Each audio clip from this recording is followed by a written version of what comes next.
Daremos início, então, à sessão da primeira turma ordinária da 4ª Câmara, da primeira sessão de julgamento do CARF, período da manhã do dia 18 de setembro de 2020. Estão presentes os conselheiros Cláudio Andrade Camerano, Daniel Ribeiro Silva, Carlos André Soares Nogueira, Luciano Yoshihara Arcanjo Zanin, Nelson Quicho, Letícia Domingos Costa Braga, Eduardo Morgado Rodrigues e Luiz Augusto de Souza Gonçalves. Nós vamos dar início à pauta do dia 18, pela manhã, começando pelo item 135 da pauta, conselheiro Cláudio de Andrade Camerano, House Parafusos Limitada. Com a palavra, o conselheiro. Pois não, presidente. Pode começar, presidente? Pode começar. Bom, é uma exclusão de simples, né? Foi emitido o ADE em 2012, excluindo a interessada do Simples Nacional por conta da existência de débitos com a Fazenda Nacional com exigidade não suspensa. Então, vamos ver aqui o ADE, eu reproduzi aqui o ADE.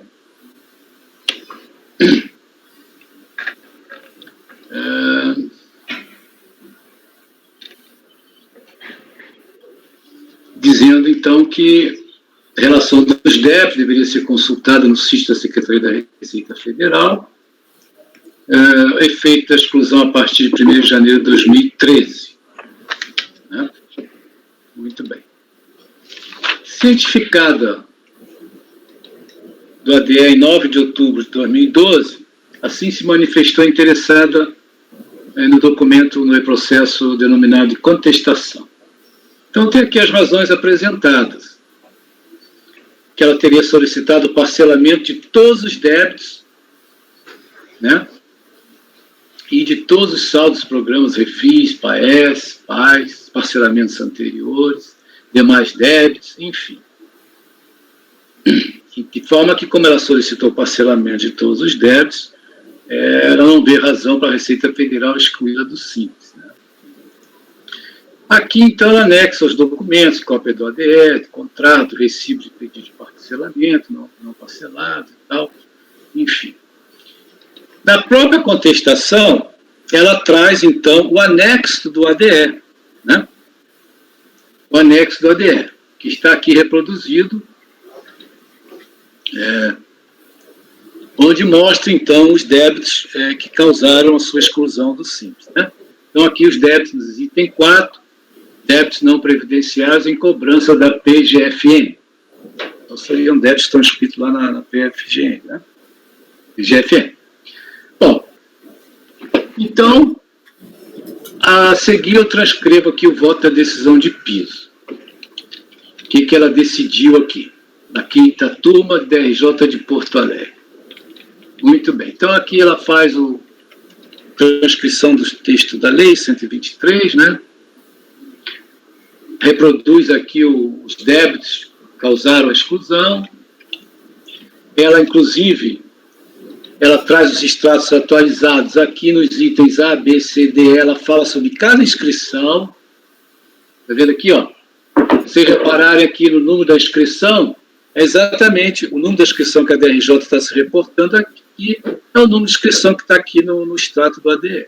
Então, ela fala ali sobre cada item desse, ela se pronuncia, dizendo que esse débito está parcelado, que o contribuinte, as inscrições foram extintas por pagamento, em 26 de fevereiro de 2016, e assim sucessivamente, ela vai dizendo sobre cada inscrição.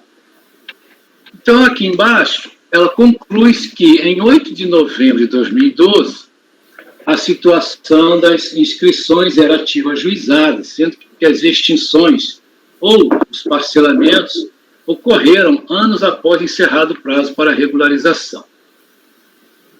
Como os débitos motivadores da exclusão do Simples não foram regularizados dentro do prazo, de que trata o parágrafo 2º do artigo 31 da Lei Complementar 123, incabível a reinclusão do interessado no Simples Nacional. Então, ela manteve a empresa fora do Simples.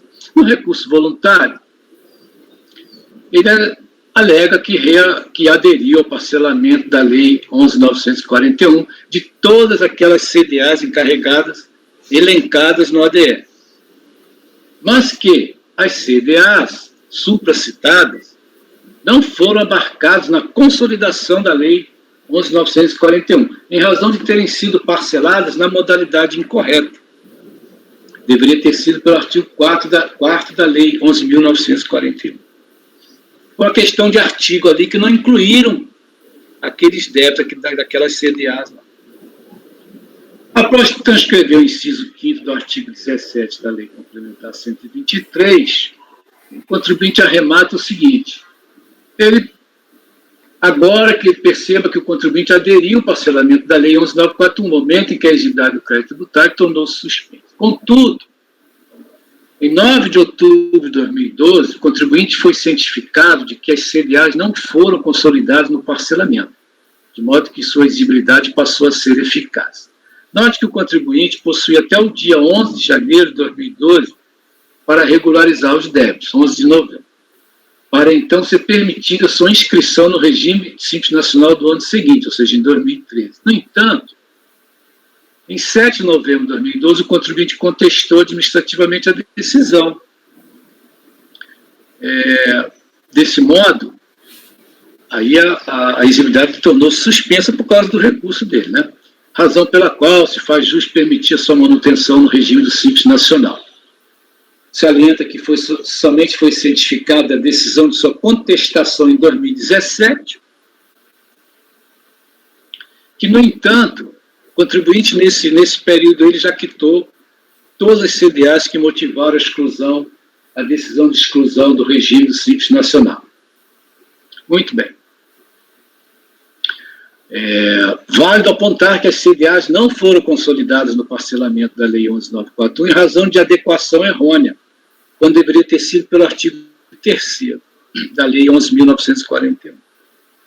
Perceba que a vontade do contribuinte foi de parcelar o débito, inclusive pagando as parcelas regularmente. Então, ele diz que ele encontra-se, inclusive, no Simples, vem cumprindo com suas obrigações, né, que seria um erro sanável. É que ele traz, então, alguns entendimentos jurisprudenciais do Poder Judiciário relativamente a essa questão de consolidação, de parcelamento, de eventuais equívocos na adequação dos artigos solicitados, né? É um relatório essencial. Bom, eu entendo, senhor presidente, assistir razão à recorrente. Vou explicar por quê. Todas as CDAs indicadas no ADE foram objeto de adesão em 6 de novembro de 2009 ao parcelamento da Lei 11.941 de 2009, fato reconhecido pela decisão recorrida. O referido parcelamento, envolvendo os débitos pertinentes, sofreu uma realocação pela Procuradoria-Geral da Fazenda Nacional, que os considerou na modalidade da Lei 11.941, PGFN e demais artigo 3º. Você vai nas telas de extratos, estão lá os valores que a Procuradoria ela mesma realocou. Mas tal efeito não acarretou, ao meu sentir, nenhum óbice por parte daquele parcelamento deferido inicialmente. Relativamente a todas essas descrições das CDAs, a decisão de piso informou que a contribuinte solicitou adesão ao parcelamento da Lei 11.941, mas, em 23 de agosto de 2011, voltou a constar como ativas ajuizadas. Realmente, esta informação consta em relatório da própria PGFN. Então, essas telas todas que eu estou citando aqui estão todas aí para você. PGFN, consulta, ocorrência, inscrição não encaminhada para, não sei o que lá, Lei 11.941, modalidade 905, artigo 3º, saldo remanescente parcelado, situação ativa ajuizada. Eu entendo que a Procuradoria ela fez uma realocação desses débitos. Na comunicação do ADE para interessado, só lhe foi relacionado o número da inscrição e o valor do débito, não havendo qualquer restrição ou vinculação ao parcelamento inicial solicitado pela recorrente. Tanto é assim que, em sua manifestação de inconformidade, 7 de novembro de 2012, apenas informou que todos estes débitos já haviam sido objeto de parcelamento, fato, inclusive, acatado pela decisão de piso.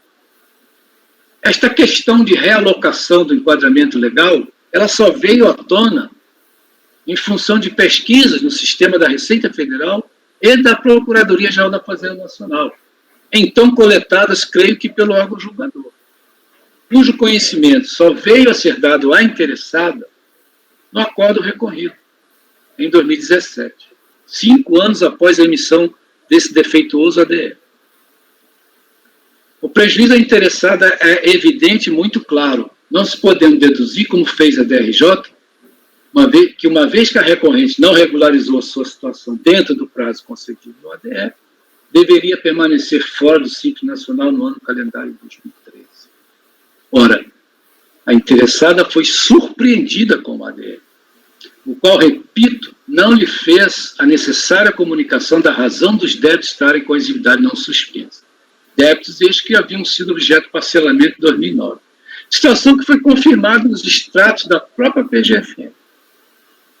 Deduz-se, então, que a interessada procurou, por seus próprios meios, verificar o porquê de seus débitos estarem em situação impeditiva à permanência no Simples Nacional. E, ao descobrir, promoveu a sua regularização, antes mesmo de saber a causa pela decisão recorrida. E aí já não importa mais se a mesma se deu após o prazo regular do ADE. Então, senhor presidente, esses processos do Simples, eu tenho um cuidado muito especial, como já tive a oportunidade de manifestar em outros processos semelhantes. Nós temos que ter um olhar diferenciado para esse tipo de empresa. E eu aqui vejo que o ADE realmente lhe causou um certo problema na identificação do porquê daqueles débitos estarem com a exigibilidade não suspensa, uma vez que ele tinha parcelado tudo que é débito. Pelo que eu deduzi, foi uma realocação dos débitos no parcelamento feito pela própria Procuradoria da Fazenda Nacional. Mas não houve nenhuma tentativa de não pagar, enfim, de postergar alguma coisa, nada parecido com isso.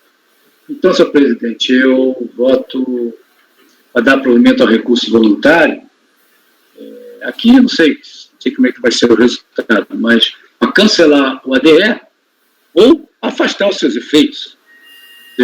O importa é que deve ser deferida a permanência, no meu sentido, óbvio, devendo ser deferida a permanência da recorrência no Simples Nacional no ano calendário de 2013. Então, esse é o voto. Muito bem. Alguém quer fazer algum comentário? Camerano, só essa questão aí, eu acho que é anulação mesmo, porque se você cancelar os efeitos, você cancela só para frente, né? Então tem que anular para trás. Anular o ADM. É um ato administrativo, né? Tá. Já está tudo pago, já não tem débito nenhum. Já. Foi um problema que eu senti, que foi um problema de identificar mesmo pelo ADE, né? Em votação. Doutor Daniel. Com o relator, presidente. Doutor Carlos.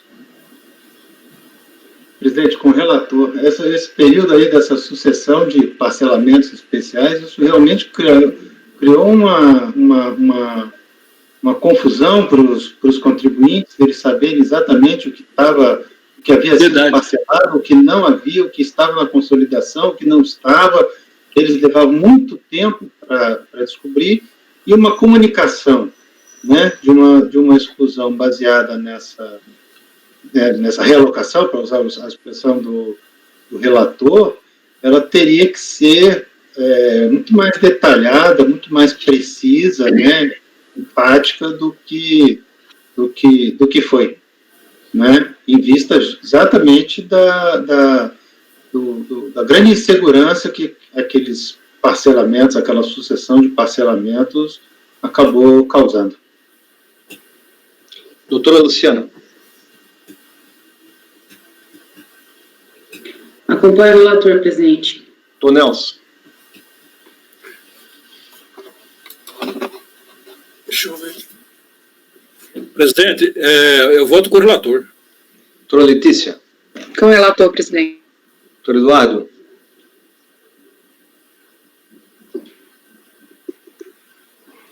Doutor Eduardo. Opa, microfone fechado. Desculpa, presidente. Isso aqui foi Da 11941, né?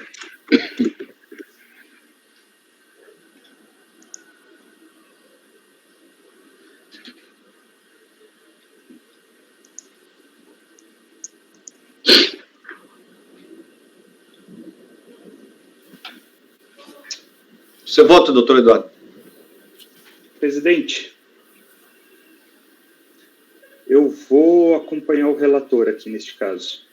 Eu estava só, desculpa até a demora para votar, é que nessa mesma pauta eu vou ter um processo talvez parecido, mas não sei se as circunstâncias são todas as mesmas. Aham. Tá ok. Mas eu vou acompanhar. Também voto com o relator, então temos por unanimidade de votos dar provimento ao recurso voluntário para anular o ato declaratório executivo da DRF Nova Iguaçu, número 750.590, de 10 de setembro de 2012, restabelecendo a permanência da recorrente no Simples Nacional para o ano calendário 2013. Depois só confere essas datas, tá, doutor Camerano, para ver se elas estão corretas, ok? Tá bom. Passemos, então, à apreciação do processo, item 142, conselheiro Camerano, Yoshi Automação Industrial.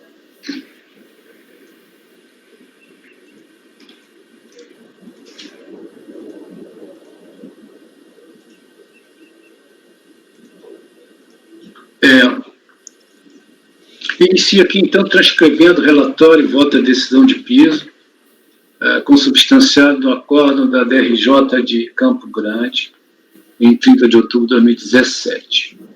O relatório aqui, a contribuinte, ela cisma que a exclusão dela está sendo feita no âmbito da Fazenda Federal. Só estou dando um resumo da coisa aqui. Muito bem. Foi acarretado o indeferimento do síndico por pendências com o Estado de Santa Catarina. Quando ela fala Fazenda Federal, aqui na realidade o correto é a Fazenda Municipal, como consta na impugnação. Aqui é a DRJ que cometeu o equívoco, só para deixar claro que é a Fazenda Estadual, Municipal. Bom, então ele teve um problema lá com o município e foi indeferido lá pelo Simples Nacional. O município, de acordo com a legislação da 123 da lei complementar, transferiu essa atribuição lá para o Estado de Santa Catarina. Aqui a autoridade preparadora já informou que a contribuinte deve, já bem antes já tinha informado, olha, você tem que se dirigir à fazenda lá do Estado de Santa Catarina. Porque nós não temos competência para esse tipo de situação que causou a motivação para o indeferimento lá do Simples. Né? Ela apresentou sua manifestação frente a esse despacho, já no despacho decisório já tinha alertado ela.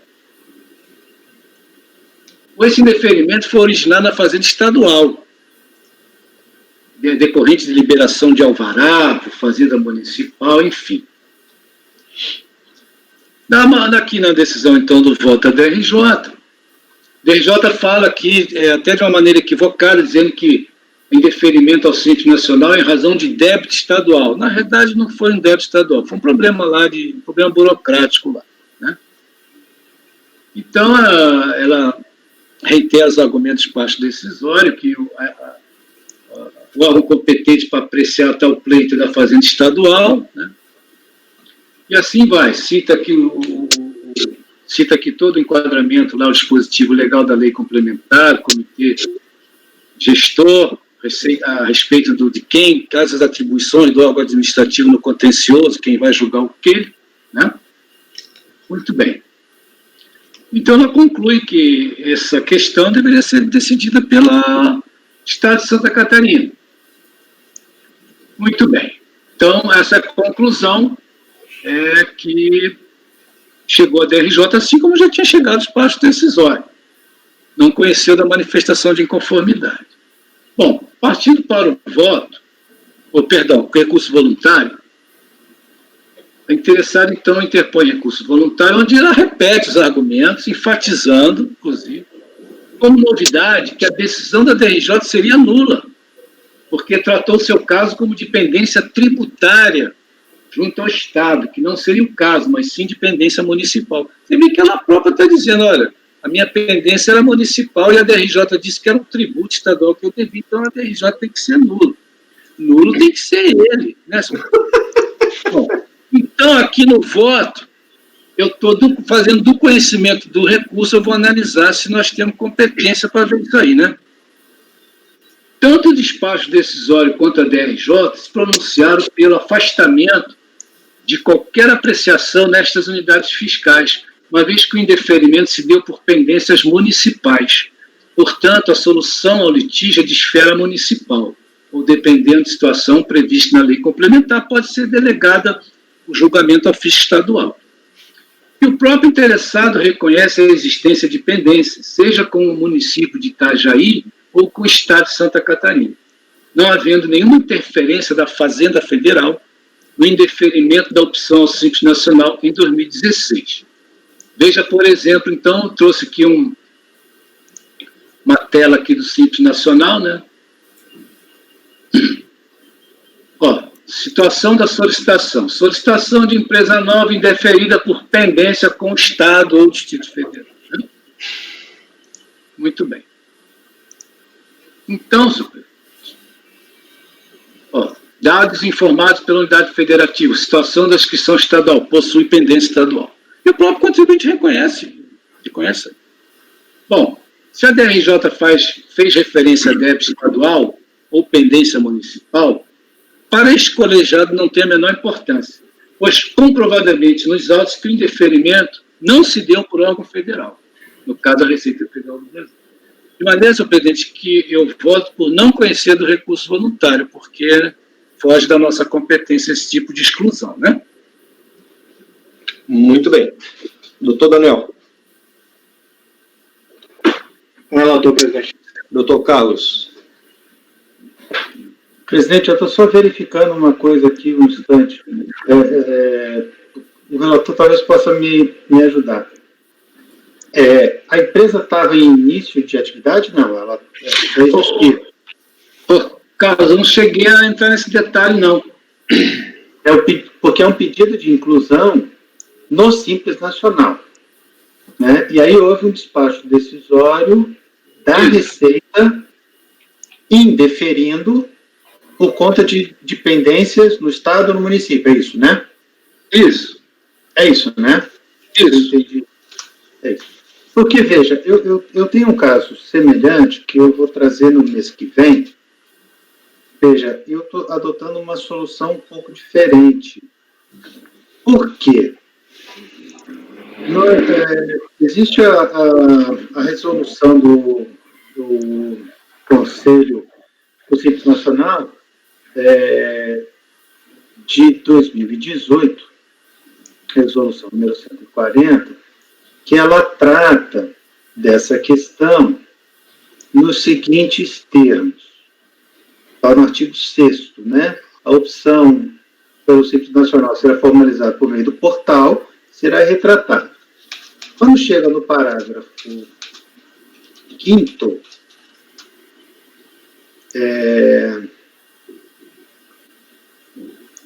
diz o seguinte: no caso de opção pelo Simples Nacional, foi feita por ME ou EPP, na condição de início de atividade, deverá ser observado o seguinte. 2. Depois de formalizada a opção pela ME ou EPP, a Secretaria da Receita Federal disponibilizará aos estados, Distrito Federal e municípios a relação das empresas para verificação da regularidade. Os entes federados deverão prestar informações à Receita sobre a regularidade e ter lá os prazos. Confirmada a regularidade, já é o item 4. Né? Confirmada a regularidade, quando exigível municipal e quando exigível estadual, ultrapassado o prazo, a opção será deferida, observadas as demais disposições. Parágrafo 6º. A Receita Federal disponibilizará aos estados, Distrito Federal e municípios relação dos contribuintes referidos neste artigo para verificação contra a regularidade, para a opção do Simples Nacional e, posteriormente, a relação dos contribuintes que tiveram sua opção deferir. Quer dizer, na verdade, a solução que eu estou dando lá naquele outro processo é a seguinte: olha, baixando em diligência, para que a Receita consulte o ente federado, nos moldes dessa resolução, né, se tem ou não tem a regularidade. Né? E, com isso, faça essa diligência e me devolva para dizer há ou não há regularidade junto ao Estado, ao município. Né? Não havendo a regularidade, mantém-se o indeferimento. Havendo a regularidade, dá-se provimento para dar o direito à inscrição no Simples Nacional. Então, eu estou dando uma solução um pouco diferente para tentar dar uma solução ao problema, né? A partir dessa resolução, porque o próprio mecanismo da resolução prevê essa comunicação entre os entes federados para ver as pendências. Antes não era assim, né? A resolução era diferente, né? Mas essa nova resolução, ela permite essa comunicação entre os entes federados. Doutora Letícia? Me parece que o doutor Carlos tem razão, porque, na verdade, é de início mesmo de funcionamento, ela requereu ser enquadrada no Simples Nacional. Só que aí é municipal, estadual e depois federal.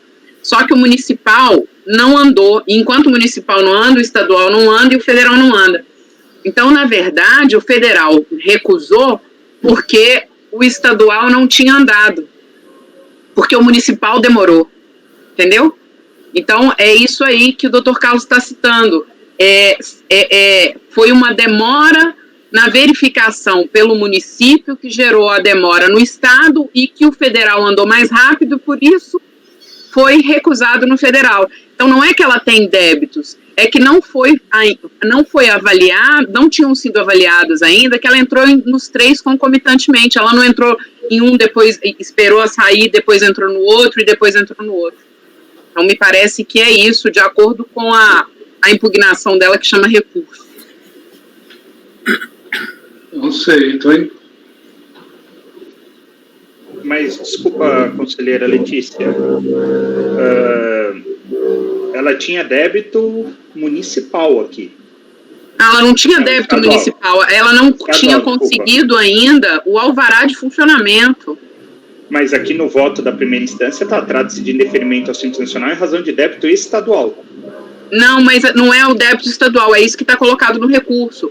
O que tinha acontecido é que ela entrou com o pedido no município, no Estado e na Receita Federal. A Receita Federal respondeu antes do Estado responder, porque o município tinha demorado. Parece que é isso. Doutor Camerano, eu acho que a gente pode retirar isso aí de mesa e a gente decide isso mais para frente, olhar isso com mais carinho. O que o senhor acha? Eu confesso que essa resolução que o Carlos citou aí, eu te confesso que eu desconhecia. Vocês estão com o processo aberto aí? Tô. O indeferimento foi dado por quem mesmo aqui, então? Foi dado pela Fazenda Estadual, porque a Fazenda Municipal demorou a responder sobre a questão do alvará de funcionamento. Foi dado pela Fazenda Estadual, porque a Fazenda Municipal demorou a verificar a questão do alvará de funcionamento. Então, Fazenda Estadual que indeferiu a opção? Indeferiu porque o município indeferiu. E que porque o município demorou, desculpa. Tem que fazer aqui. A Fazenda Federal teria que perguntar ao Estado se estava ok agora, porque o município depois deferir. Ou ele tinha que regularizar isso perante a Fazenda Estadual. Mas o Estado já, pelo que ela colocou aqui na impugnação, que ela chamou de recurso, o Estado respondeu. Mas aí o termo federal já tinha saído negando, porque o Estado não tinha respondido ainda, entendeu? Mas eu acho que o litígio, o órgão julgador, para mim, pelo que ficou muito claro, que é o Estado. Ele já até se pronunciou, né? Eu acho que não, eu acho que não. De indeferimento. Não, eu acho que o Estado só fez isso porque o município ainda não tinha respondido, mas o município respondeu.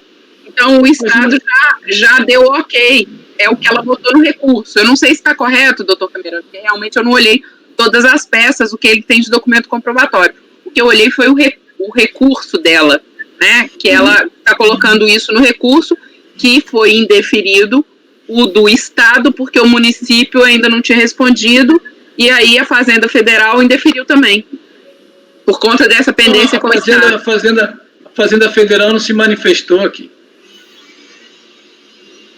Não tem indeferimento da Fazenda. Bom, o município transferiu para o Estado essa atribuição de resolver esse litígio. Assim eu entendi. Isso, o que eu estou colocando é o que eu entendi do recurso dela, doutor Cameirano, por isso que eu não sei se foi indeferido. Simples Nacional, consulta histórico. Opção do Simples, código da solicitação, indeferida. Mas ele não fala quem que indeferiu, não. Aqui, ó. No extrato tem, Letícia, que é municipal. Que é estadual municipal. Se eu puder fazer uma parte, doutor Cameirano, essa questão aí do convênio entre os entes para verificarem a pendência ou não, que o Carlos André citou, eu entendo que seria no caso em que, mas no caso que a própria União está excluindo, porque a União tem possibilidade de excluir por conta da existência de débitos, tá? Também contra os entes. Então pode fazer a representação para esse fim. Então, no sentido de que, olha, se a União está excluindo por conta da existência de débitos municipais, por exemplo, deve ela fazer esse intercâmbio de informações com o município para saber da pendência ou não. Nesse Mas caso, a União não está excluindo nada. Exatamente. Nesse caso, não foi a União que excluiu. Nesse caso, o indeferimento se deu claramente, e aí no histórico do Simples Nacional você vê isso, e lá embaixo no histórico ele aparece, descrição, pendências no Estado, Santa Catarina, pendência não liberada. Então está muito claro que o indeferimento se deu por conta dessa pendência do Estado. Exatamente. Nós não temos ingerência nenhuma com isso aí. Inclusive aqui, ó, possui pendência cadastral com a Receita Federal do Brasil? Não. Está escrito aqui. Não, a Receita Federal em nenhum momento a Fazenda Federal se manifestou que isso foi um problema do Estado lá. Ele que está trazendo essa discussão está para dentro do órgão federal. Agora o débito, assim eu estou vendo. Agora o débito municipal ele poderia ensejar uma exclusão feita pela União Federal. Isso poderia acontecer. Mas é início de atividade, eu estou achando que é alvará só.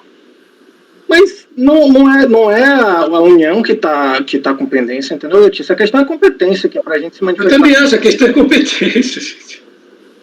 Eu acho até que é um problema cadastral mesmo, mas a questão é competência para a gente se manifestar. Doutor Carlos, queria falar. Presidente, na verdade, é que eu tinha inicialmente entendido que a receita que tinha indeferido em razão da pendência estadual. Agora que ficou claro. Então, este caso é diferente do que eu vou trazer. Porque o caso que eu vou trazer, o indeferimento foi também porque as pendências no Estado e no município, e apenas as pendências no Estado e no município permanecem. Né? Então, é um outro caso. Então, neste caso aqui, em que o indeferimento não apenas foi por questões do Estado ou do município, mas foi feito pelo Estado, né? Deveria ter prosseguido no processo administrativo fiscal lá no ente. Aqui apenas para concordando com o relator. Aqui apenas para pontuar, só para esclarecer, eu estou aqui com o despacho decisório da nossa gloriosa Delegacia da Receita Federal de Florianópolis. Doutor Douglas? Doutor Douglas. O despacho, na realidade, foi elaborado pela Fabiana, né, e o doutor Douglas assinou. Esse contribuinte iniciou a atividade em 1º de julho de 2016. Aí, em dezembro de 2016, ele pede inclusão retroativa a 1º de julho, ok? E não consegue. Mas, a partir de janeiro de 2017, Ele já está incluído no Simples. Então, o que ele quer é a sua inclusão retroativa desde a sua data de constituição. Tá? E ela não foi deferida, essa inclusão retroativa, justamente por conta daquelas pendências junto ao Estado, o município de Santa Catarina. Está meio enrolado esse negócio aqui. Tá? Só para pontuar. Mas, de qualquer maneira, eu também concordo com o conselheiro Camerano, acho que é o caso de não conhecer do recurso, providência essa que já havia sido apontada no próprio despacho decisório lá da unidade local. Tá? Enfim. Doutor Daniel mantém o seu voto com o relator. Doutor Carlos André? Com o relator. Doutora Luciana? Com o relator, presidente. Doutor Nelson? Presidente, é o seguinte, o Simples é nacional. Agora, a inclusão retroativa, a exclusão, não é quem decide a jurisdição, não é o CARF? Não é os órgãos federais aí? Aqui é um caso meio diferente, Nelson. Eu não sei, eu não tenho acesso ao processo, porque eu não consigo acessar o processo aqui, mas eu estou achando que, então, mas o Simples Nacional só tem a Receita Federal e o CARF para analisar isso aí. Os estados não analisam o Simples, não analisam. O municipal também não analisa nada de Simples. Mas vai ficar sem prestação jurisdicional, vai ficar, vou ficar realmente fora do Simples em 2016 e pronto, né? Se for a pendência estadual municipal e ele não regularizar no prazo que o Estado dá para ele vai ficar fora sim, que a pendência estadual municipal não é federal, e a lei complementar prevê os órgãos julgadores de acordo com a competência para indeferir ou excluir a empresa. Sim, mas o problema é que a indignação dele é que, na verdade, como ele é início de atividade, foi porque a prefeitura demorou para dar o alvará. Esse é que é o problema. E eu não sei como é que resolve isso efetivamente, doutor Camerano, porque a prefeitura demorou para dar o alvará, ele não conseguiu entrar no Simples numa data que ele pretendia, ele provavelmente começou a funcionar, e aí ele fica de pés e mãos atados, porque ele não consegue...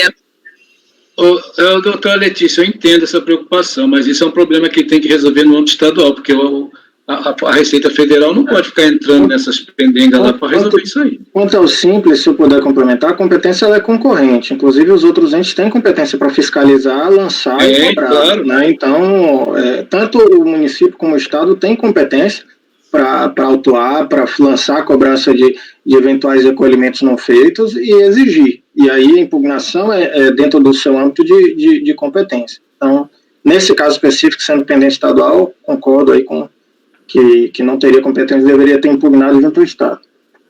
Doutor Carlos, queria falar? Não só em relação a esse questionamento da doutora Letícia, agora com esse novo regramento, quer dizer, quem faz esse filtro é a Receita Federal, manda para o município. Se o município não responder em tantos dias, a Receita defere. Com essa nova regulamentação, né? Com essa resolução que eu mencionei no processo que eu vou trazer mês que vem, né? Que aí a Receita que encaminha, olha, há pendências ou no Estado ou no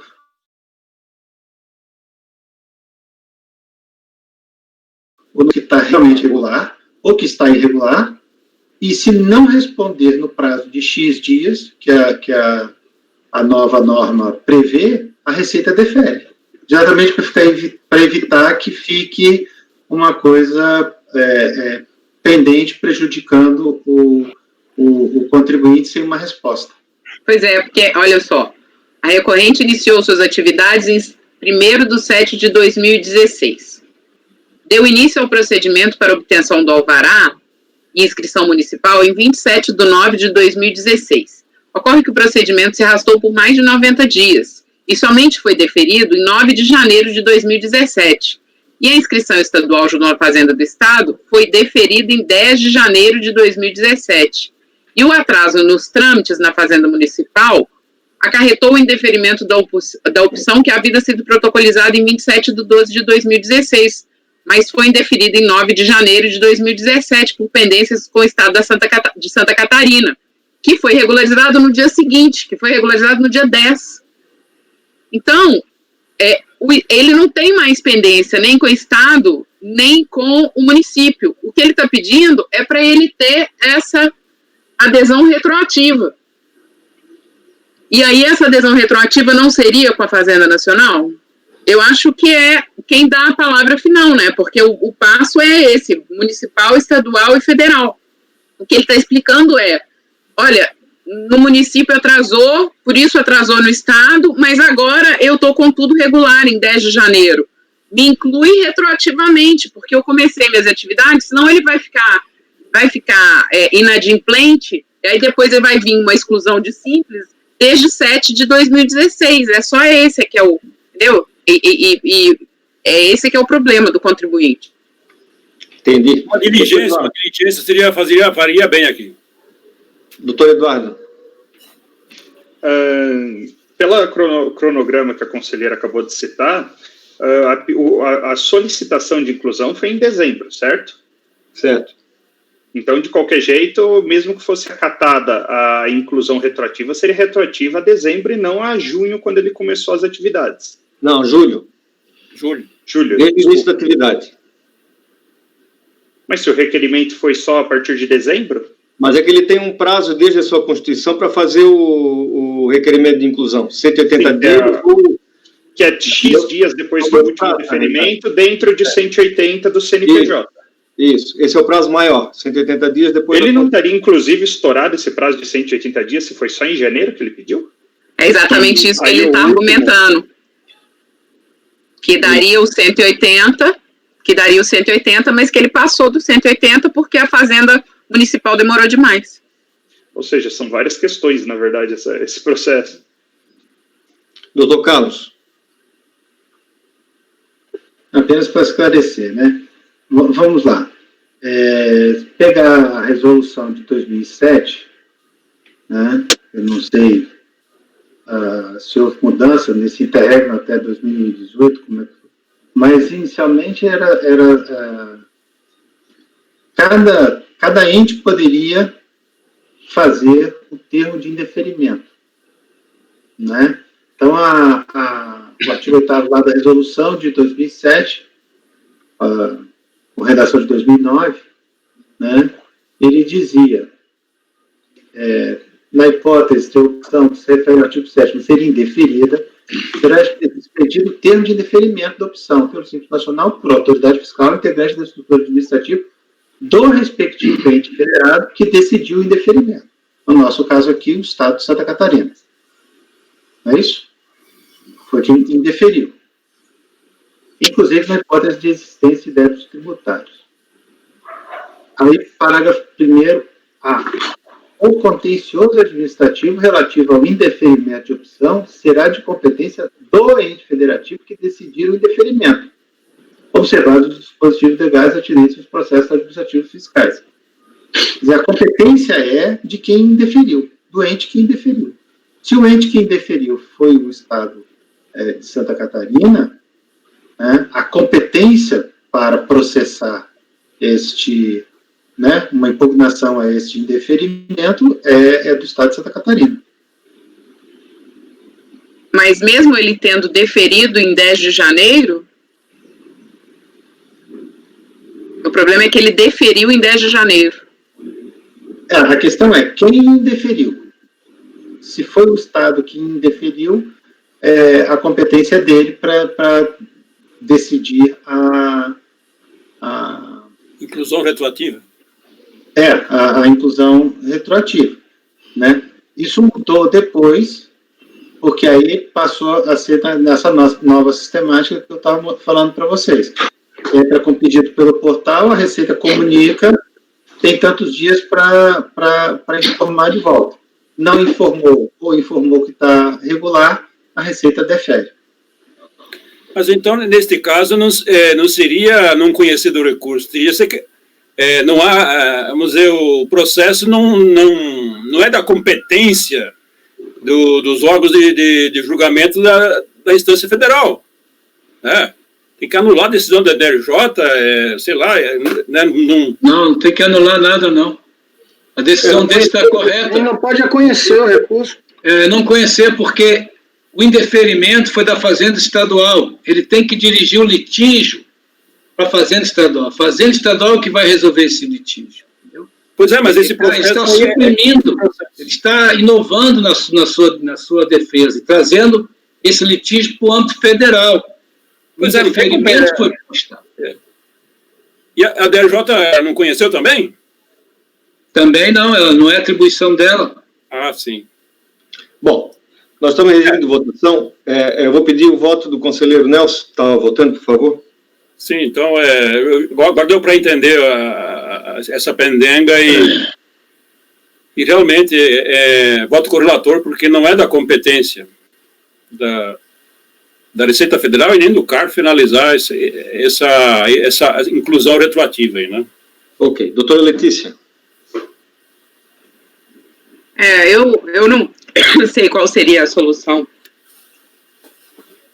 Eu acho que ele deveria ter entrado no estado de Santa Catarina e pedido engasguei. Essa adesão retroativa, realmente. Acompanhe o relator. Doutor Eduardo.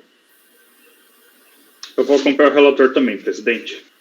Também acompanho o relator, então temos por unanimidade de votos não conhecer do recurso voluntário, nos termos do voto do relator. Ok? Voltamos então agora à ordem normal da pauta do dia 18, da manhã do dia 18. Vamos ao item 130. Deixa eu ver aqui. 133, doutor Carlos André, irmãos Bianchini. Presidente, esse aqui, nós podemos julgar aí na sequência o 133, o 136 e o 137, que eles tratam, aparentemente, aí, são empresas da mesma família, sabe? A matéria é mais ou menos a mesma, os argumentos, enfim, a decisão que vamos tomar aqui é a mesma. É a mesma. Vamos nessa ordem, então, 133. Pode ir. Qual é o final do número do processo, Carlos? Camerano, eu coloquei o número está aqui, tá na pasta com o número do item. Isso, perfeito. 733. Eu não tinha percebido, valeu. Bom, então, a exclusão do Simples Nacional em razão de débitos exigíveis, né? Neste caso aqui, os débitos foram relacionados no anexo único do ato declaratório. A contribuinte alegou na manifestação de conformidade que ela tentou obter junto à Receita Federal um parcelamento dos débitos, né? Mas que a parcela teria ficado muito elevada. Na verdade, ela parcelou lá atrás os débitos foram ficando, a parcela foi ficando muito, muito pesada no mês a mês, e até que ela ficou inadimplente, né? E aí ela pugnou por um parcelamento em 180 meses. Ela pediu à Receita um parcelamento de 180 meses, né? Então, vejam, no momento em que o ADF foi emitido, os débitos estavam em aberto, e o que ela fez foi pedir, então, dizer que a parcela estava muito cara, e ela gostaria que houvesse um parcelamento em 180 meses. Né? Fez esse pedido à Receita Federal. Muito bem. A DRJ julgou improcedente a impugnação, né, dizendo que esse pedido de parcelamento de 180 dias era ineficaz, na medida que não havia nenhuma previsão legal para um parcelamento nesse prazo, né? No recurso voluntário, ela simplesmente reitera e pugnou pela revisão da exclusão e o reparcelamento dos débitos. Então, essa é a matéria em pauta. Então, indo já direto para o voto, aí no mérito, conforme visto no relatório acima, a questão controversa do presente processo versa acerca da exclusão do Simples Nacional em razão da existência de débitos. Está aqui a vedação do artigo 17. Como visto, o parcelamento havia sido rescindido em fevereiro de 2015 e esse era o motivo pelo qual os débitos eram exigíveis no momento da emissão do ADE em questão. Entretanto, a exclusão poderia ter se tornado ineficaz caso ele tivesse regularizado. Inicialmente, na manifestação de inconformidade, a contribuinte mencionou que teria tentado obter um parcelamento em prazo superior a 60 meses. Esse foi, inclusive, parte do pedido na peça de defesa. Contudo, é preciso dizer que não se trata de adesão a um parcelamento. Trata-se de um pedido de parcelamento sem qualquer previsão legal. Então, nesse sentido, eu entendo que o pedido é ineficaz para produzir os efeitos de suspensão da exigibilidade, ou seja, de regularização do débito, nos termos lá do artigo 151, do CPM. O parcelamento no âmbito do Simples Federal é regulado pela norma vinculada no artigo 21 da Lei Complementar 123, está produzido aí. Posteriormente, a Lei Complementar 155 passou a pedir parcelamento até 120 meses, para débitos até maio de 2016, está aqui a norma também. Isso significa, portanto, que os débitos que estavam exigíveis no momento da exclusão de ofício da contribuição nacional não foram regularizados no prazo de 30 dias legalmente previsto. Na peça recursal, a contribuinte não fez uma menção à regularização dos débitos em questão, apenas pugnou pelo reparcelamento dos débitos e a suspensão ou insubsistência do ato declaratório. Como disse, a Lei Complementar 155 poderia ter conseguido parcelamento de até 120 meses. Contudo, a concessão do parcelamento é matéria que extravasa a competência dos julgadores administrativos e como se fosse um processo que trata tão somente da validade dos efeitos de exclusão procedida pelo ODE. Uma vez que não houve regularização dos débitos, deram aso à exclusão de ofício e que a contribuinte não trouxe nenhuma outra alegação fora do pedido de reparcelamento, tem que o ato declaratório deve ser mantido. Então, estou votando em negar provimento ao recurso. Na verdade, se verifica isso, né? Quer dizer, os débitos se avolumaram, ele reparcelou, mas a parcela ficou muito alta e ele não deu conta. E ficou. Muito bem. Tocadeira. Acompanho o relator, presidente. Doutor Daniel. Relator, presidente. Doutora Luciana. Relator, presidente. Doutor Nelson. Presidente, voto com o relator. Doutora Letícia. Com o relator, presidente. Doutor Eduardo. Também acompanho, presidente. Também acompanho por unanimidade de votos. Então, negar provimento ao recurso voluntário. Passemos ao item 136, então, né, doutor Carlos? Que é idêntico a esse. JB Soares Júnior Lavanderia. Ele é idêntico, né? Se quiserem abrir ali o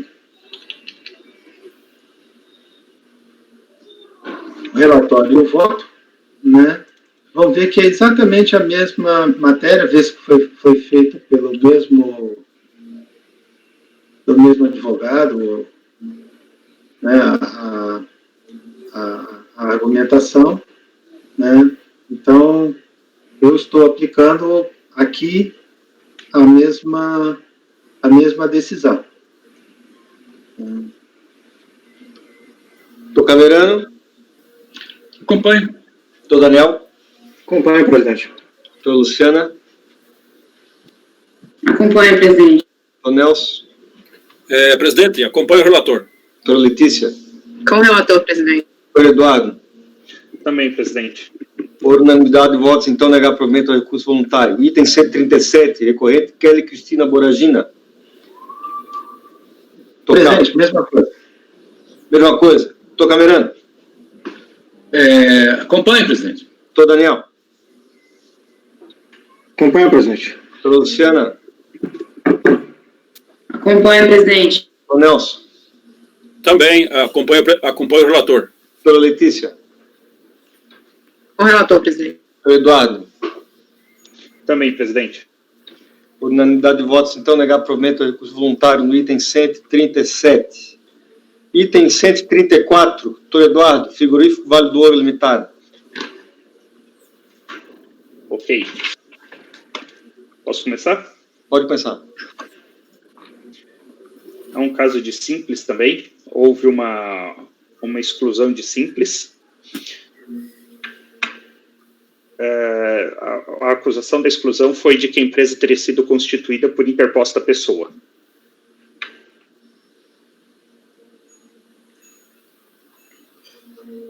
Deixa eu ver.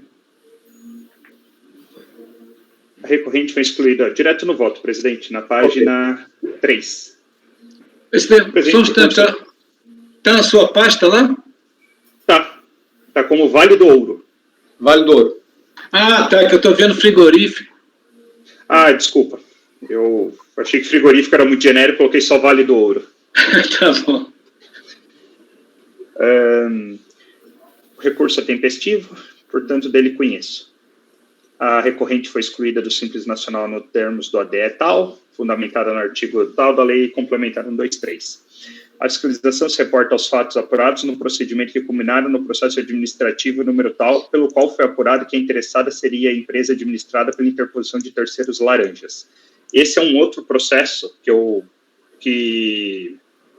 foi o processo que iniciou a fiscalização que deu aso a essa exclusão. Esse processo, a título de conhecimento, ele já foi julgado há vários anos, eu não sei nem por que teve esse delay, já foi julgado aqui no CARF e há vários anos atrás foi negado o provimento. Só que a alegação que a contribuinte faz, que eu acho assim, mais relevante no meu voto, é uma preliminar. Na verdade, não é uma preliminar, ela alegou que a preliminar que ela alegou na manifestação de inconformidade foi ignorada pela decisão de piso. Eu até coloco um trecho da manifestação de inconformidade da hora recorrente, onde ela faz essa arguição. Preliminarmente, alega-se irregularidade no processo fiscal. Primeiro, por estender a intimação a terceiros que não possuem vínculos com a empresa autuada, sendo que tais fatos são causa de nulidade, pois configura erro na identificação do sujeito passivo. E segundo, por basear a representação fiscal em fatos apurados em fiscalização levada a efeito junto a outra empresa, fatos estes apenas relatados no termo de verificação fiscal, sem, contudo, ter a autuada sido cientificado do teor do processo relativo à empresa Abatedouro Itaperunense, empresa esta por diversas vezes citadas no procedimento que foi juntada à representação. Também não consta dos autos, cópias dos documentos citados, nem qualquer outros elementos que embasaram os fatos relatados, que configurou o cerceamento do direito de defesa e procedimento em desacordo com o princípio da legalidade e do devido processo legal. Se eu entendi corretamente, no outro processo, essa empresa Batedora Itaperunense era outra empresa que foi acusada de ser empresa do mesmo grupo da atual recorrente. É por isso que ela faz essa alusão de que a fiscalização seria contra outra empresa que não ela mesma, e por isso teria cerceamento de defesa. No caso do presente, negavelmente houve prejuízo ao sujeito passivo que teve usurpado um direito segurado constitucionalmente, configurando cerceamento de defesa. Para melhor aclarar as alegações até que possa, a Constituição Fiscal ressalta-se. O item 2, que é a FFB, reforça a fiscalização da empresa Abatedouro, que aquela empresa e as contribuintes foram constituídas por interpostas pessoas. Eu não preciso ler o restante, mas segue nesse sentido. Aí eu cito o voto vencedor. O voto vencedor, ele basicamente, ele diz que no outro processo já ficou estabelecido quem eram os verdadeiros donos da empresa, então a interposição estaria caracterizada, portanto, ele nega o provimento ao recurso e ratifica a exclusão do simples. Para que não haja dúvidas do julgamento de primeira instância, eu também colaciono o voto vencido, logo ali abaixo. O voto vencido, ele faz um breve relato, tal qual eu fiz ali acima, e ele também segue mais ou menos na mesma linha. Na condição de relator, expressei meu entendimento de que não há nos autos do processo, aquele outro citado, elementos que permitam concluir que está perfeitamente caracterizada a hipótese de utilização de interpostas pessoas para constituir ou gerir a pessoa jurídica autuada. Ou seja, o voto vencido, ele dá provimento, mas da mesma forma que o voto vencedor, ele faz alusão direta ao outro processo, e é isso. O que eu quero com isso? Eu quero mostrar, que é a minha conclusão que vem logo depois, que em nenhum momento parece que as preliminares arguidas foram sequer debatidas no julgamento de primeira instância. E me parece que, independente do processo ter o seu mérito vinculado ao outro processo, e independente de entender que a empresa tem razão ou não tem razão, que foi feita por laranjas ou não foi feita por laranjas, as preliminares têm que ser arguidas, nem que seja para serem negadas sucintamente, mas têm que ser analisadas e trabalhadas. O voto de primeira instância me deixou o sentimento de que não foram nem sequer pensadas a respeito. Então, nessa linha, presidente, eu estou concluindo meu voto sem maiores delongas por acolher a preliminar, reconhecer a nulidade do Acórdão 1239-300, proferido pela 15ª turma da DRJ do Rio de Janeiro, e determinando a baixa dos autos para um novo julgamento em que as preliminares sejam apreciadas. Esse é o meu voto inicialmente, presidente. Caso eu seja vencido, eu trouxe o voto de mérito na sequência. Alguém quer fazer alguma colocação?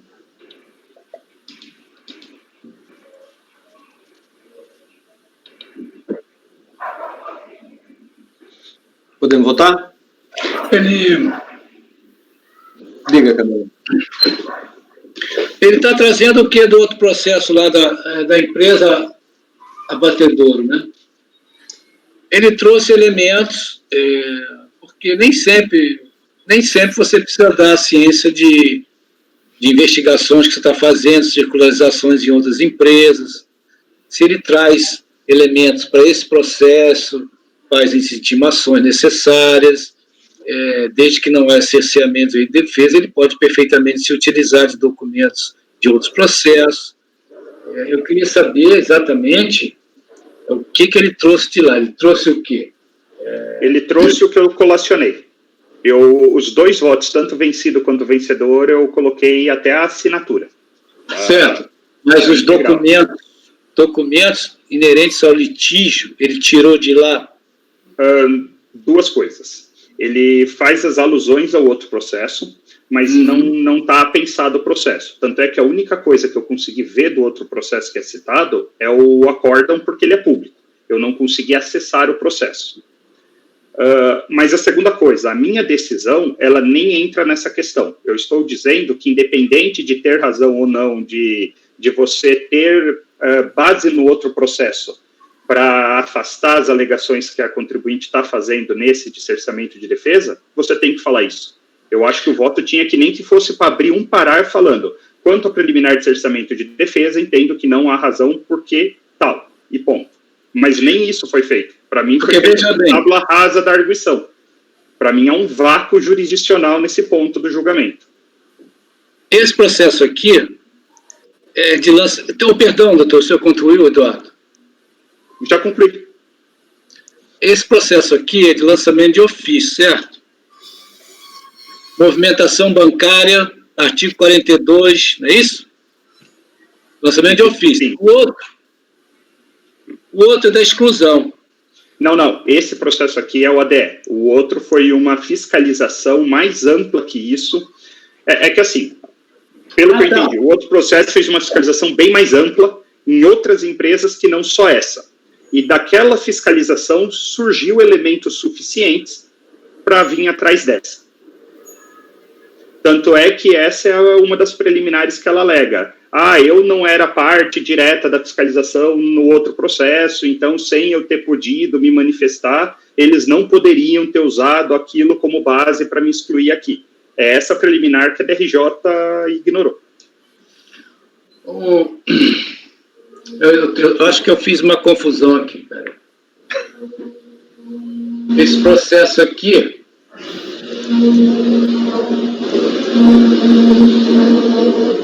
esse é o da exclusão. Ele foi excluído em função do outro, né? Sim. Os processos, sim, o outro processo deu a base que levou a essa exclusão. Isso, e aquele outro foi integralmente mantido no CARF, né? Foi. Até vários anos atrás já. Eu até achei estranho esse gap. Certo. E lá foi constatado a utilização desta empresa, esse abatedouro, como sendo uma interposta pessoa, né, com esse frigorífico aqui, não é isso? Esse frigorífico, o Vale do Ouro, ele foi constatado no outro processo que o alvo principal era o abatedouro itaperunense. Certo. Imagino que eles devam ter concluído que era tudo o mesmo grupo, ou às vezes essa empresa fosse ligada na outra. Confesso que o outro processo é um pouquinho grande, eu não vou lembrar os detalhes de cabeça. Não, lá foi feito 68 páginas lá. Lá foi feito o lançamento de ofício pelas regras do Simples mesmo, certo? Lançamento dos tributos, e aí propuseram a exclusão que está sendo feita nesse processo, né? Uhum.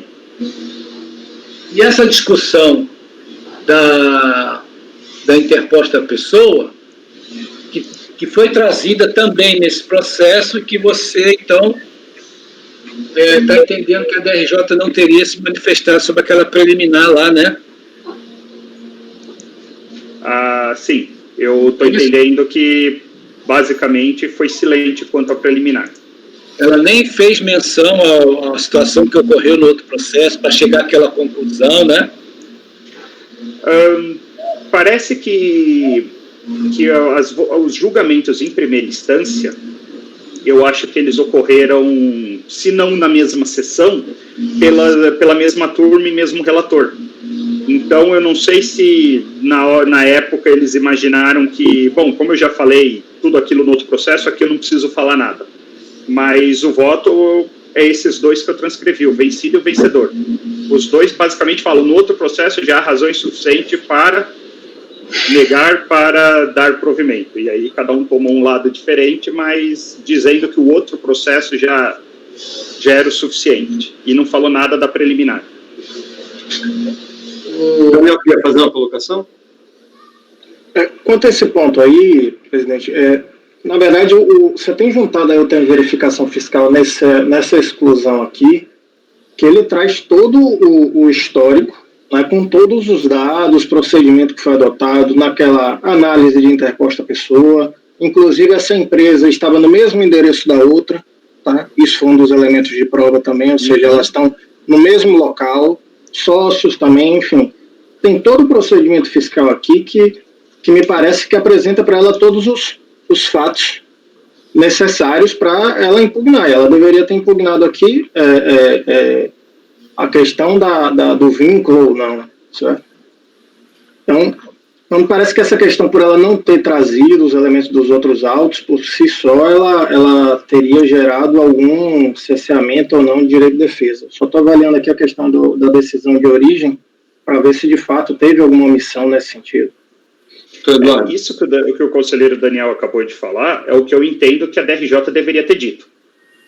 Se a DRJ tivesse transcrito exatamente o que o conselheiro Daniel acabou de falar, para mim estaria perfeito. Mas eu acho que ela deveria ter feito isso. Ela não pode assumir que a preliminar é irrelevante ou não precisa ser tratada.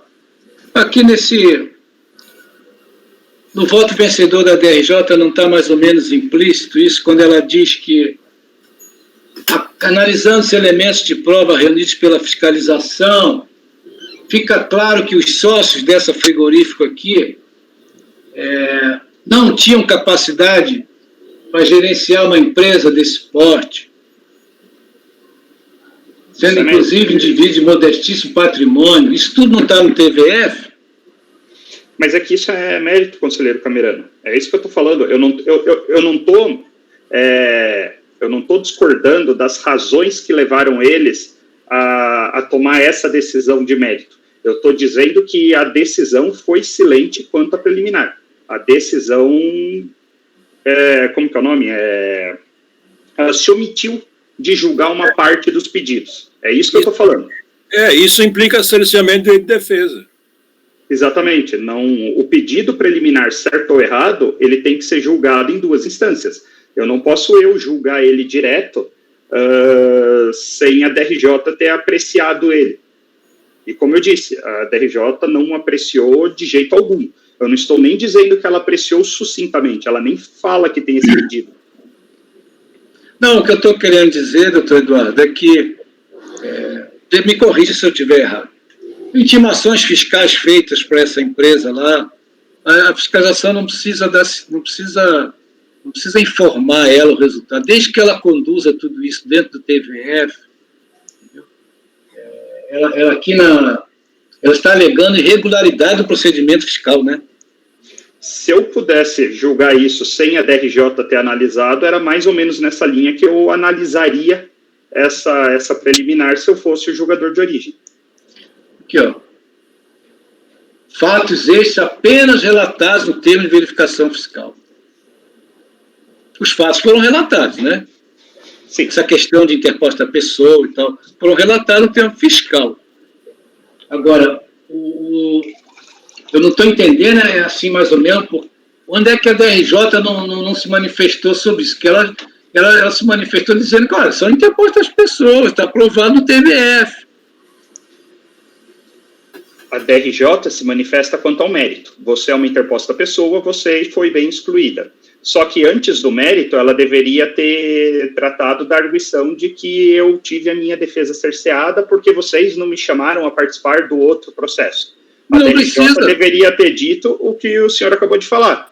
Olha, você tinha condições de se defender, eu não preciso te intimar porque o procedimento fiscalizatório ainda não é um processo. Com essa razão, a DRJ podia ter afastado a preliminar, mas ela tinha que afastar. A DRJ não afastou. Ela simplesmente falou que no mérito já tem motivo para decidir. Por isso não tem nulidade formal. Daniel, queria falar?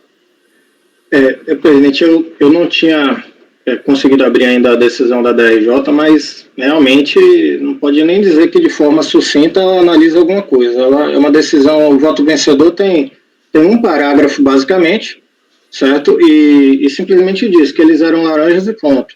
E de fato no recurso também olhei, eu achei que não estava alegada preliminar de forma explícita, mas está lá alegado de forma explícita ou na impugnação a preliminar de irregularidade no procedimento de fiscalização, por ele não ter sido intimado. Então, essa matéria deveria ter sido enfrentada, sim, pela DRJ. Nesse caso, de fato, me parece que houve um cerceamento aí do direito de defesa por pura economia, por assim dizer, do voto vencedor na DRJ, porque também eu sei que você não precisa alongar muito, mas você precisa explicar o mínimo, né? Enfrentar o mínimo. Você não precisa se manifestar sobre todas as matérias alegadas, mas você precisa enfrentar uma preliminar, né? E especialmente uma preliminar dessa que trata de regularidade do procedimento. Então, assim, ele deveria dizer, olha, o procedimento foi regular, não cessou o direito de defesa, você estava no mesmo endereço da pessoa, você tem conhecimento dos fatos, você é laranja, enfim. Ele tinha que ter trazido, os elementos estão no TVF, estão, de fato, mas ele tinha que ter enfrentado isso para dizer que não teve cerceamento de direito de defesa e não teve nenhuma irregularidade no procedimento. Ele não enfrentou nada, sinceramente. Mas, então, realmente me parece que teve Doutora Letícia queria fazer um comentário anteriormente, não? Não queria não, mas eu concordo com o doutor Daniel e o doutor Eduardo. Eu acho que realmente tem uma nulidade aí. Aqui. Voltemos ao doutor Camerano, então, vamos lá. Ele queria... Na realidade, toda essa discussão foi trazida do outro processo. Ele fala aqui no voto vencedor da DRJ, PVF, todos os documentos, toda a história que aconteceu, já foi trazida do outro processo. Isso seria uma mera repetição de toda aquela coisa que aconteceu lá no outro processo, que foi trazido para cá. Eu não entendo que ele precisasse repetir. Ele fala aqui, ó, conforme demonstrado nos autos processos número tal. Ele deve ter trazido o TVF, deve ter trazido todas as condições para cá. A gente entende, concorda e acha que isso é realmente uma atitude não lícita dos contribuintes. O problema é que, alegado isso no processo judicial, depois vai mandar voltar tudo por conta do contraditório e ampla defesa. E aí é pior ainda, porque ele vai enrolar mais ainda para poder ser excluído do simples, enfim. E é o objetivo do contribuinte. Eu não estou passando por cima de nada, não. Para mim eu não vejo nulidade aqui, eu não vejo. Se não, doutor Camerano, bastaria no voto vencedor ele colocar vide processo tal, pronto, não precisava falar mais nada. Não, ele não fez isso. Ele não fez parágrafo ele fez isso, doutor Camerano. Não, ele não fez um parágrafo voto vencedor, um preliminar com matéria de mérito, com tudo. Não. Vamos lá. Aqui é uma preliminar. Ele foi lacônico. Ele foi lacônico. Não, lacônico é pouco, né? A preliminar é quanto ao procedimento, quanto à validade ou não do procedimento. Você poderia até ter a análise de mérito lá correta, mas poderia ter uma irregularidade formal no procedimento, sim, que ele poderia alegar aqui, que é o que ele alegou. O que precisa enfrentar? Você tem que dizer que não tem nenhuma irregularidade no procedimento realizado, certo? Que é o que foi alegado. E aí no mérito é a questão de ser laranja ou não. Aí no mérito concordo com você. Se não tivesse essa preliminar... Ele não conhece nada do que aconteceu no outro processo, né? Nada. Não estou dizendo isso, mas deveria vir esse enfrentamento na preliminar, né? O doutor Eduardo, queria falar? É que a questão é o seguinte, um dos primados assim, mais essenciais do processo é justamente essa demonstração de que a turma julgadora tomou conhecimento e considerou as razões recursais na decisão. Por isso, pode, assim, parecer um negócio, assim, claro, pode parecer aparente que o outro processo já deu tudo que precisava para julgar, e que essa alegação do terceiramente de defesa não tem fundamento nenhum, e, com todo respeito ao contribuinte, não tem fundamento nenhum mesmo, mas é importante que o julgador de primeira instância demonstre que isso não passou em branco, que isso foi considerado nessa decisão. É por isso que, como o conselheiro Daniel bem falou, se a gente considerar isso uma questão menor e deixar passar, pode ser que a gente tenha o processo inteiro anulado. E realmente, foi uma pena, porque, na meu ver, é uma nulidade, mas uma nulidade que podia ter sido facilmente evitada pelo julgador da primeira instância com um parágrafo de 40 segundos. Por enquanto está fácil de sanar essa omissão da decisão. Volta lá e refaz a decisão, né? Porque lá para frente vai para a Câmara Superior, vai para o Judiciário, e aí perde o processo. Gente, vamos à votação. Doutor Camerano. O voto é no sentido de, preliminarmente, reconhecer a nulidade do acórdão recorrido. Ok? Esse é o voto na preliminar, tá? É o que nós estamos votando. Nós estamos votando a preliminar, certo? Isso. Tem até um voto aqui vencido, né, doutor Eduardo, da DRJ, de um relator, né? Sinal de que já houve uma discussão lá, não é? Do mérito. Porque eu colacionei os dois justamente para mostrar que nem o vencido nem o vencedor falou da preliminar. Se pelo menos no vencido tivesse citado a preliminar, a gente até podia falar, não, pelo menos teve a discussão, mas não, nada. Senhor presidente, eu vou prestigiar o voto do nosso conselheiro Caçulinha. Entendeu? Então, eu vou acompanhar o voto do nosso conselheiro, entendeu? Que acho que pode haver um certo resquício aqui de uma preliminar realmente. Se tivesse caído nas minhas mãos, eu teria feito de outra maneira. Mas eu entendo que, olhando assim, do jeitinho que olhou o doutor Eduardo, pode haver um vestígio aí de nulidade. Então eu vou acompanhar o relator, até porque vai voltar, vai fazer de novo, né, doutor? Ok. Doutor Daniel. Eu acompanho. Obrigado. Doutor Daniel. Acompanhar o relator, presidente. Doutor Carlos André. Acompanhe. Doutora Luciana. Acompanho o relator, presidente. Doutor Nelson. Acompanho o relator. Doutora Letícia. Com pesar no coração, não pelo relator, mas pelos fatos que nós sabemos, eu acompanho o relator. Eu também acompanho o relator, então temos por unanimidade de votos acolher a preliminar de cerceamento de defesa para reconhecer a nulidade do acordo número tal proferido pela 15ª turma da Delegacia da Receita Federal do Brasil de Julgamento do Rio de Janeiro, devendo o processo ser devolvido à autoridade julgadora ACOP para que realize novo julgamento nos termos do voto do relator. Ok? Bom, eu vou dar uma paradinha aqui agora, dar um intervalo, voltando em 5 minutos, com a canequinha do café cheia, né? Se Deus quiser, tá? Então, eu vou pedir para interromper a gravação, apoio, por gentileza.